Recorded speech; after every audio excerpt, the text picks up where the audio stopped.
Hey, I'm Danny Glover with Glover Law Firm. Thanks for visiting my website. The page you're on now is some general information about motorcycle accidents. Feel free to look around the website, blog post to find more specific answers about other areas, but I want to use this video to sort of show you how we approach motorcycle wrecks differently than any other type of automobile or car wreck. Motorcycle wrecks are unique in that, number one, there's a certain problem that the public has with the perception of motorcycle riders. And we have to approach the case in such a way that we can easily and naturally overcome the stigma of being some sort of daredevil or risk taker for riding a motorcycle.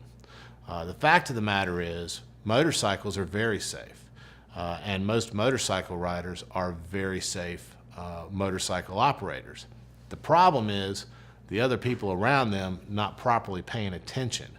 And in 9 times out of 10, that's what causes my clients' motorcycle wrecks, is the other drivers' inattention, distraction, and so we have to make sure that we interview all of the witnesses, gather all of the physical evidence, utilize experts as necessary, including human factors experts.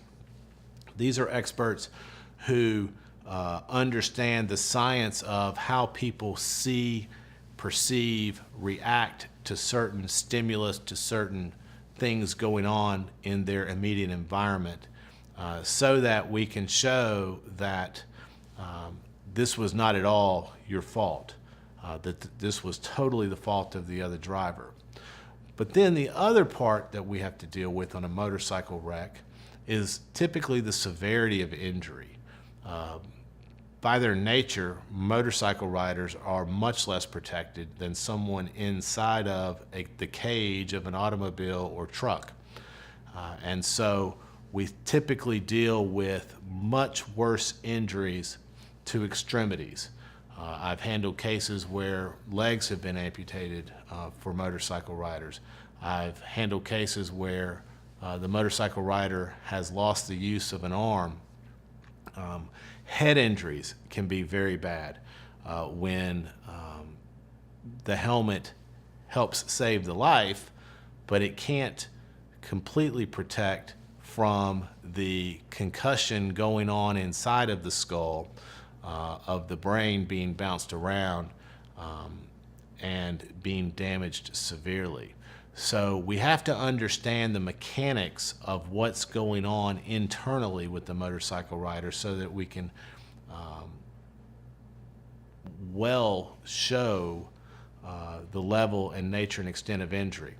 I've worked with a number of neurosurgeons and neuropsychologists in past motorcycle cases to show how these brain injuries affect the life and the employment opportunities of my clients, because oftentimes with a brain injury, the person looks fine when you look at them. What is injured is something that you can't see, and that can be difficult to effectively prove. So that's one way that the motorcycle accident cases differ from the car accident cases. The other is the timing of these wrecks. Oftentimes, these wrecks are happening in the summer because motorcyclists don't want to be riding when it's bitter cold winter, windy, rainy conditions. So they're here in the summertime, the spring, and the fall when all of the tourists are here. That causes some logistical problems because the tourists then go home. So our witnesses are now out of state. The people who caused the wreck are now gone from the state. And so we have to utilize certain methods to track them down properly and effectively so that we can utilize their affidavits and their testimony at trial properly in a way that those are admissible into evidence and can be used to prove the value of your claim. So If you have any questions at all about your motorcycle wreck, please feel free to call me, 252-299-5300, or you can email me at danny@dannygloverlawfirm.com. I'll be more than happy to talk to you.